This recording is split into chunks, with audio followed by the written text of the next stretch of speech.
Hey, it's Laylee here from Supakit. If you've ordered your cat a collar from us, I'm so excited for you. And in this video, I'm going to share our top tips for collar bliss to make your experience with your Supakit collar a total success. If you haven't got a Supakit collar yet, it's no worries. I'll pop a link in the description below so that you can treat your cat. And then without further ado, let's get started.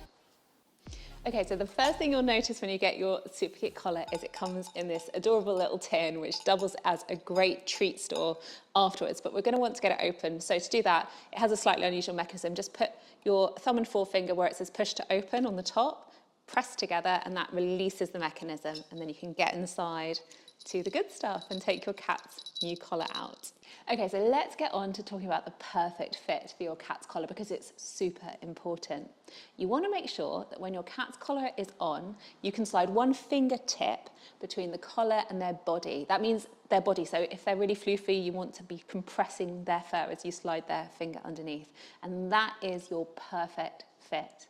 You don't want their collar to be any tighter than this because it will be uncomfortable for your cat, but it's also really, really, really important that you're not tempted to leave it any looser. Don't think, oh, I'll just leave my cat's collar looser and then tighten it up once they're used to it. The reason is that a loose collar actually has a lot of problems. So a loose collar is more likely to get snagged on things as your cat explores, and if it gets snagged, it will trigger the safety breakaway mechanism and come off, so it's a common cause of collar losses. A loose collar is actually less comfortable for your cat. Think about it like having your watch strap really loose and it dangling around your wrist all day. It's the same for your cat with a loose collar. It just irritates them and they can feel it moving against their fur. And then the last but the most important reason that we don't want to leave our cat's collar too loose is it's a safety hazard. A loose collar could get trapped in your cat's jaw or they could get an arm through it. So we want to make absolutely certain that we're achieving that perfect fit. So as long as you can slide one fingertip snugly between the collar and your cat's body when it's on, you are there. That is your perfect fit achieved. Okay, so how do we do this? How do we get that perfect fit for our cat's collar? Well, we're going to need to adjust the collar length. So first of all, we're going to want to open our collar up. And if you look at the collar, the bit with the logo on is the breakaway buckle, and that's the one that pops open. So all we need to do to open the collar up is grasp either side of there and pull apart, and that will pop the breakaway buckle open. And then if you look at your collar, you'll see this little brass adjuster. That's how we're going to change the collar length. So if we pull it towards the teeth end of the collar and just pull the excess through, that will make the collar longer. Or if we pull it towards the logo side of the collar, that will make it shorter. So that's at its shortest length. When you're first trying to size up your collar, fundamentally you're going to want to sort of eyeball it and then fine tune from there. But a few handy things you can do are, if your cat's worn a collar in the past, you can measure up off that one. You could use a piece of string to measure their neck size, or even just your hands if they'll tolerate you doing that, and then measure up on the collar. But just get a rough guide at first, try it on them, and then adjust to get that perfect fit. All right, so let's talk about how to introduce our cats to their new collar. Now, the first thing to say is we want to introduce them to the collar itself first and nothing else. And that means we need to strip everything that doesn't need to be on the collar back at first. So that means the bell that it comes with, you can just slide that off like you would take a key off a key ring. So you just unhook it and twist it off. But it also means ID tags, trackers, all that good stuff. Just strip it back so the collar is completely naked and just the band, and that's what we're going to introduce our cats to first. Now, one of the things that you should be aware of is cats have a very natural but deep mistrust of anything new. And the same is going to hold for your collar. So we're going to need to help them overcome that hurdle. And the best way of doing that is by pairing the collar with a food-based treat. So I want you to just have a little think about what food-based treats your cat absolutely loves and bring them with you for the collar introduction. So it could be a freeze-dried like chicken breast treat like Lola is enjoying now. It could be a sausage or a lickable treat or something homemade. But whatever your cat absolutely adores, bring that with you for their collar introduction. There's just one more little thing we want to wrap our heads around before we get stuck into the collar introduction, and that is really understanding our cat's body language. And I like to think of it as a traffic light system where we've got green, which is a cat which is showing the signs of being a very happy, relaxed cat. We've got amber, which is a cat that's starting to feel a little bit unsure or a bit stressed. And then we've got red, a zone we never want to get into with training, which is a cat that is experiencing like outright fear. If you need any pointers on identifying the body language signs of these zones in your cat, we have a really handy downloadable, which I'll link to in the description below, so you can cross-check your cat's body language with the guide and know exactly how they're feeling as we introduce their collar to them. All right, so for our collar introduction, you want to set aside just like 2 to 3 minutes a day because our cats have short attention spans and we want to keep things in the fun zone. And we're going to start by just introducing them to the sight and the smell of their collar. Now, you might be tempted to skip ahead in this process and think, oh, it's just going to take too long and I'll just put the collar straight on them. But if we just skip ahead, there's a really high chance that our cats might take against their collar and then we're going to have to work harder to undo that mistrust. So trust in the process, I promise it works.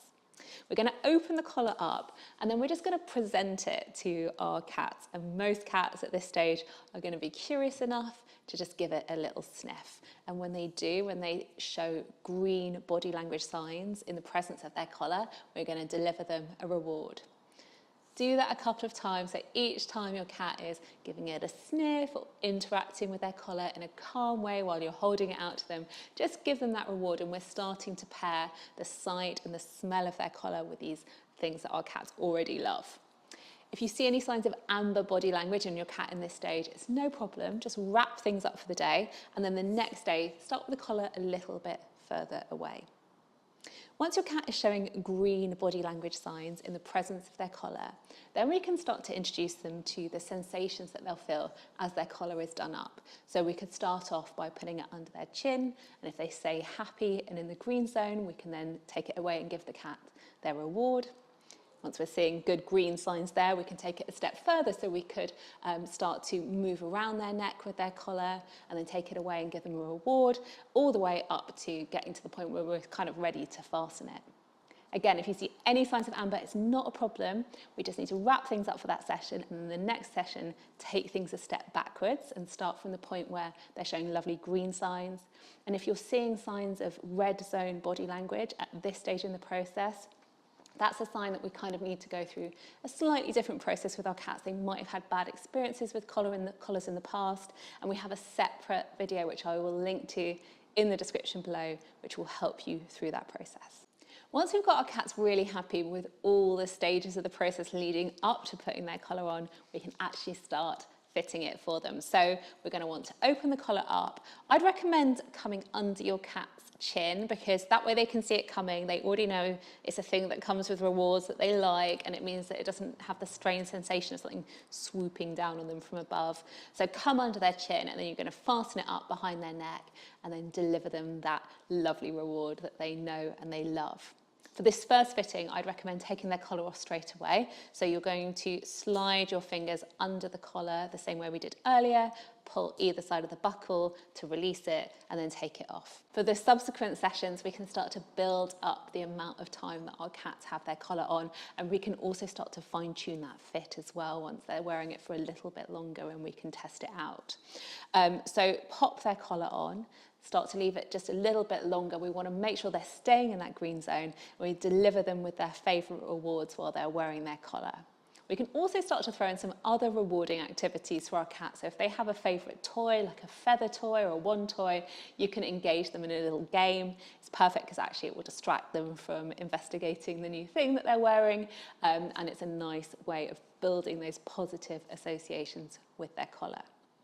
As we did before, if you see any signs of amber, it's not a problem, but we just want to wrap things up for that training session. And when we resume, we want to make sure that we're taking things a step back to the last point that they were at the green zone, and we're going to spend a little more time working there. What you should soon find is, after a few experiences with wearing their collar for longer and longer periods of time, that essentially your cat will just forget it's there, and that's your sign that they have been correctly and successfully introduced to their collar, and then you can leave it on them full time. Once you've done that, then if you want to introduce any collar accessories like ID tags or bells or trackers, you can use this same process. So you're going to want to pair the sight, smell, etc. of those things with rewards, and then build up your cat's exposure to them gradually over time. And that way you're going to build your cat's love and confidence with all of those things one by one. And that's it. That's our ultimate guide for collar bliss. And we really hope your cat loves wearing their Supakit collar. 2 last thoughts. Don't forget to check their collar fit from time to time, every couple of months or so, just to make sure we've still got that perfect one fingertip fit. You also want to remember to remove their collar if you put any topical treatments on your cat's fur, and leave it off for 48 hours afterwards. And that's it. So yeah, stay in touch. Let us know how your cat is enjoying their Supakit collar. If you have photos of them that you share on social, be sure to tag us at Supakit Store. We absolutely love to see them, and we wish you and your cat all the best.